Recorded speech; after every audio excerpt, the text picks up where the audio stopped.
In the dead of night, 9 experienced hikers tore open their tent from the inside and ran into a blizzard, barefoot, in nothing but their underwear. They fled downhill, away from the safety of their camp, into the frozen darkness. Why? And what made them stop? Because none of them made it back. Their bodies were found months later, some with fractured skulls and broken ribs, one with her tongue and eyes missing. The official report? An unknown compelling force. This is the Dyatlov Pass incident, and what I'm about to tell you will rewrite everything you thought you knew. It was February 2, 1959, in the Ural Mountains of Russia. A group of 9 young, experienced skiers, led by Igor Dyatlov, set out to reach the summit of a mountain. They were seasoned explorers, prepared for the brutal cold. But when they failed to return, a search party was dispatched. What they found defied all logic. The tent was cut open from the inside. The hikers' belongings, their warm clothes, their food, were left behind. Footprints led downhill, fading after about 500 meters. And then, the bodies. Some showed signs of a struggle, but there were no signs of an enemy. No animal tracks. No other footprints. It was as if an invisible force had attacked them. The investigation was classified.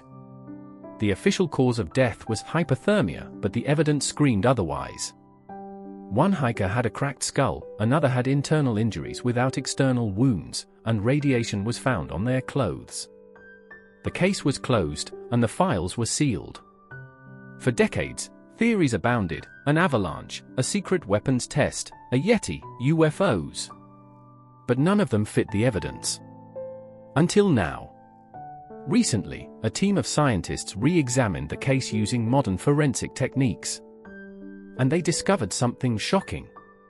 On the bodies, they found traces of a rare type of radiation, and their clothing contained a substance that could only be produced in a nuclear reactor.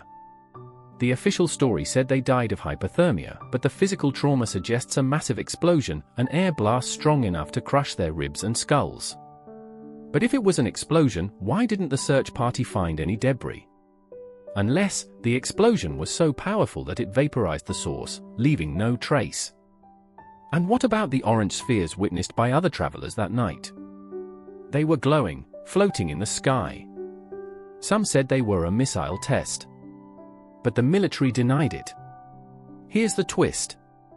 In 2020, a Russian scientist leaked a classified report from the KGB. It revealed that on the night of the incident, a top-secret military exercise was happening in that region. They were testing a new type of weapon, a fuel-air explosive that creates a shockwave with no fire. The hikers were caught in the blast radius. They fled in panic, but the shockwave caught up with them, causing internal injuries. The radiation and the glowing orbs were a result of the test. And the missing tongue and eyes? Those were caused by scavengers after death. The case was closed to hide the military's involvement. The hikers were collateral damage in a secret weapons test. And the unknown compelling force was the beginning of a cover-up that lasted 6 decades. The Dyatlov Pass incident wasn't a mystery. It was a man-made tragedy, hidden by the government to protect their secrets. And now you know the truth. But wait, what about the second group that was sent to investigate? They were found dead too, just months later, under similar circumstances. What happened to them? That, my friend, is a story for another time.